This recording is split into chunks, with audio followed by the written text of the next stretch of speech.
നിർണായകമായിട്ടുള്ള മണിക്കൂറുകളാണ് കേരളത്തിന് ഈ ദിവസത്തെ സെഷൻ. പ്രത്യേകിച്ചും ഇപ്പോൾ ആദ്യ സെഷൻ പുരോഗമിക്കുകയാണ്. നമുക്കറിയാം ഇപ്പോൾ ഈ ജാംതയിൽ അല്ലെങ്കിൽ നാഗ്പൂരിൽ രാവിലെ ഒരു നേരിയ തോതിലുള്ള ഈർപ്പമുണ്ട്.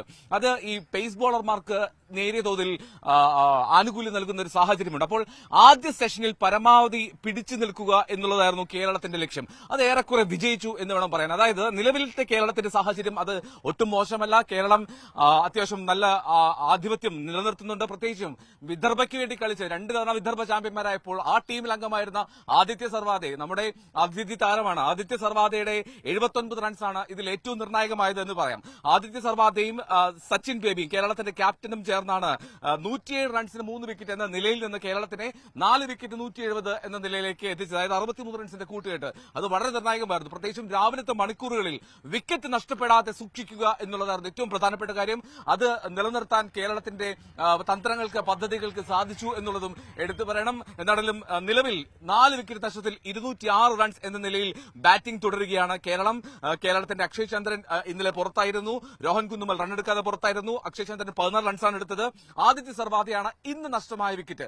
അതായത് ഹർഷ് ദുബൈയുടെ പന്തിൽ മലബാർ 3 തവണ ഹർഷ് ദുബൈ അവസരം സൃഷ്ടിച്ചു ആദിത്യ സർവാദയെ കൊടുക്കാൻ. പക്ഷേ 3-ാം തവണയാണ് സർവാദയ്ക്ക് പിഴച്ചത്. എന്തായാലും ക്യാച്ച് നൽകി സർവാദയെ മടങ്ങുമ്പോൾ 79 റൺസ് നേടിയിരുന്നു സർവാദെ.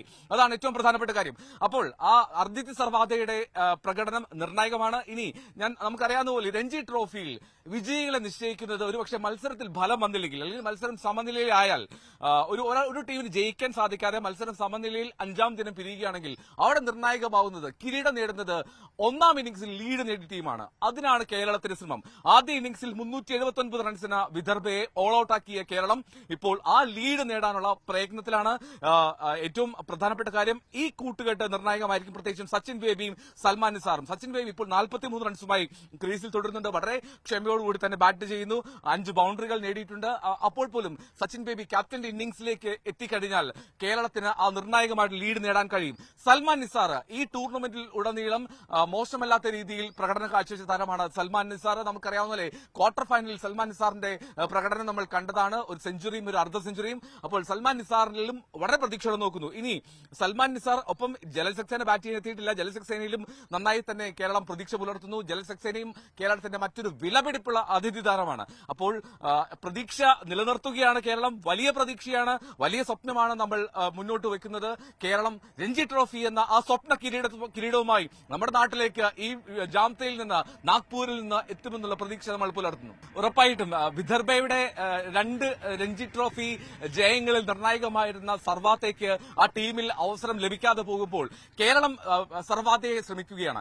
ഇനി അതുപോലെ തന്നെ മറ്റൊരു കഥ കൂടിയുണ്ട്. അതായത് കരുൺ നായർ, മലയാളിയായിട്ടുള്ള കരുൺ നായർ കർണാടക ടീം അംഗമായിരുന്നു. പക്ഷേ ഇപ്പോൾ കളിക്കുന്നത് ഈ വിദർഭ ടീമിലാണ്. അതായത് ഈ മലയാളത്തിലുള്ള നമ്മുടെ പ്ലേയേഴ്സിന്റെ സംസാരങ്ങൾ പോലും പിടിച്ചെടുക്കാൻ കഴിയുന്ന ഒരു മലയാളി അപ്പുറത്തുണ്ട് എന്നുള്ളതാണ് ഏറ്റവും പ്രധാനപ്പെട്ട കാര്യം. അപ്പോൾ ഈ കരുൺ നായരെ നമ്മൾ കേരള ടീമിലേക്ക് എത്തിക്കാൻ ഒരുപാട് ശ്രമിച്ചു. പക്ഷേ ഏറ്റവും ഒടുവിലത്തെ ചില ഡിസ്കഷനിലാണ് കരുൺ നായർ വിദർഭ ടീമിന്റെ ഭാഗമാവുന്നത്. പക്ഷേ അവിടെയാണ് ആദിത്യ സർവാദയും ജലൽ സക്സേന ടീമിനൊപ്പം തുടരുകയും ചെയ്തത്. അങ്ങനെ ഈ 2 താരങ്ങളുടെ പ്രകടനം നിർണായകമാകും.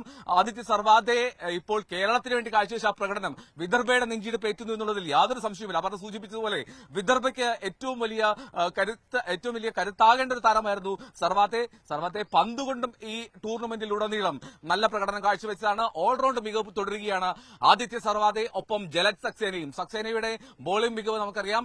ഈ ടൂർണമെന്റിൽ കേരളത്തിന്റെ ബോളർമാരിൽ ഏറ്റവും കൂടുതൽ വിക്കറ്റ് നേടിയ ബോളർ ജലൽ സക്സേനയാണ്. ഒപ്പം MD നിതീഷും. അപ്പോൾ ഈ പ്ലേയേഴ്സിന്റെ ഒക്കെ പ്രകടനം നമ്മൾ കാത്തിരിക്കണം. ഇനി നമ്മൾ പ്രതീക്ഷിക്കുന്ന മറ്റൊരു കാര്യമുണ്ട്. കേരളത്തിന്റെ നമ്മൾ എപ്പോഴും സൂചിപ്പിക്കാറുള്ളത് പോലെ കേരളത്തിന് ആകെ 1-2 പ്ലേയേഴ്സിനെ ചുറ്റിപ്പറ്റിയല്ല കേരളത്തിലെ തന്ത്രങ്ങൾ.